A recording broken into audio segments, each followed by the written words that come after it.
I'm Rob Gray and I'm from FORCE, Friends of the River Crane Environment, and we look after and help others to look after the River Crane corridor here in Twickenham. The Citizen Crane Project has teams of volunteers who go out every month to collect samples to assess the quality of the river.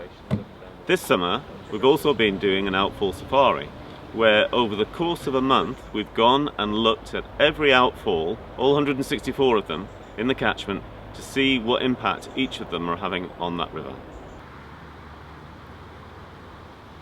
My name's Kevin Gates and I volunteer on the River Crane Citizen Scientist Project. We're at Yeddinbrook Meadows on the border of Hillingdon and Ealing London boroughs. This sewer outlet here is situated just underneath Kings Hill Road Bridge. Now we always trap quite a lot of rubbish here, and this is one of the most problematic ones we've got in our area. These grey filaments laying on the bed of the Yeddinbrook here are washed out of this sewer outlet here. During very dry weather, alcohol sludge or inside the pipe dries out, and then when we get a heavy downpour it's washed straight out because it's loosened its hold. You get a film of oil on the surface here that is another type of sort of car maintenance diesel probably. Having lived in this area for 57 years and played over these fields man and boy, I keep a special eye on things to do with Yeddinbrook and any monitoring initiatives I like to get involved in.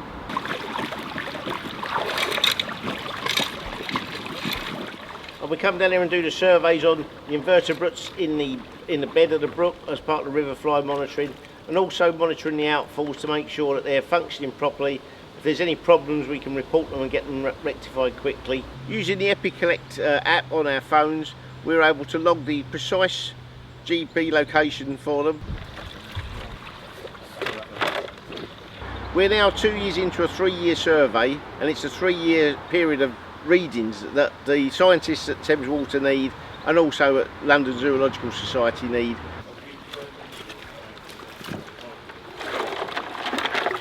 I suppose what keeps me inspired about monitoring this stretch of the river is that it's so close to home. It's somewhere I've played over as a child. In 1963 I walked all the way up here on the frozen ice of the very bad winter. On a freezing cold December morning when you're up to your knees in cold water searching for invertebrates here with a net in your hand, you need some inspiration. We've had a lot of good improvements made to the river, and it's come about because of the data we're collecting. We chose those locations based on two things. One, we wanted a really good spread of sites up and down the river so we get a really good understanding of what's happening in different geographical locations, different parts of the river. And the second reason is it's where people live, and we wanted each group of volunteers to take on a stretch of the river and make it their own, make it a part of the river that they understand, that they get to grips with, that they take some responsibility and ownership of. Okay, my name's Ian May. I live locally in Cranford. I've got involved in this project because I like to be involved in things to do with the local community. Hi, I'm Lindsay Lipton. I'm a friend of Cranford Park. It's like being in the countryside and yet you're like a second away from Heathrow Airport. So the three things we do here, we take samples of the water to send off for laboratory analysis. We then measure the depth of the water and we measure the flow of the water. Throw a stick in and then as it passes the marker points. And we test for these little critters, which is very interesting because I thought everything was about fish. We find the mayfly, the case caddis, which is very interesting because it collects little leaves and twigs and shells and whatever it can find, wraps itself up in a little cocoon of these things, so it protects them from predators, so it's really hard to identify them because they look like twigs. Doing this exercise and getting these water samples sent off, particularly that part, I hope from that everybody becomes more aware of the dangers of pollutants into the river from cross-matched sewage pipes, etc., and that kind of thing, and from runoff from farmland. And from that we can have cleaner river water and support more wildlife, which is a benefit to all of us.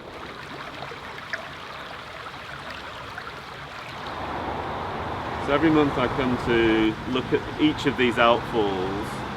This is a very particular one at the moment because you can see there's a bright patch of green dye coming out of this outfall at the moment.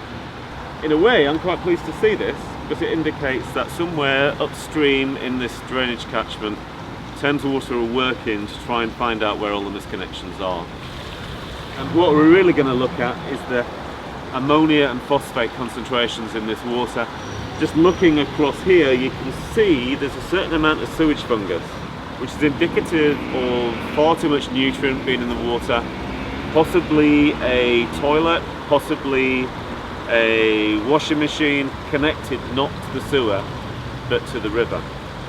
So this is a chronic problem up and down the river, and using our data and using the teams from Thames Water, we're slowly starting to get to grips with it, find out what the scale of the problem is, and slowly but surely talking to individual house owners and getting them to reconnect their system. Hi, I'm Alison Horwood and I'm a volunteer with the Citizen Science programme. I'm also a volunteer with the Friends of the River Crane Environment, so FORCE, which is really how I got involved in this programme in particular. I volunteer doing the RMI once a month. This is part of the Crane Park Nature Reserve, and we're currently on a dipping platform. So we're looking for caddis, fly, ephemera, we're looking for mayfly, winged olives, and a combination of the freshwater shrimp, so the gammarus. So we would be looking in each sample, counting how many of each type that we find. Oh, there's an olive. There he is. Oh, yeah. I live locally. I've moved to the area about 25 years ago, coming from the country. Moving here, this is just beautiful. So what I really wanted to do was to be involved to keep it beautiful and to make sure that my children could use it, and now my children's children can use it, and that it stays as lovely as it is. And actually we've been able to share our knowledge with other people. So we quite often get visitors who come and have a look. We've had groups of children that come and look and are interested, and they aren't aware that there's so much life in the river. And so being able to share that information is really rewarding. Definitely, it's definitely changed the way that we look at the river. We've learned an enormous amount. The information that we've gained, the knowledge that we've got it's been great. There are three big things we want to see happen from the project. We want to get a much better understanding of what's going on in the river and where we can therefore improve it. Another one? Yep, there we go, there's another one. This is much better. Yeah. Second thing is we want teams of volunteers to take on some form of responsibility, some form of ownership. They're out there, they're looking at the river. They are a kind of an early warning system for the river. And the third thing, which I think is almost the most important thing, is we're not collecting this data just for the sake of it. Once we understand what the key stresses are on the river, we can do something about them.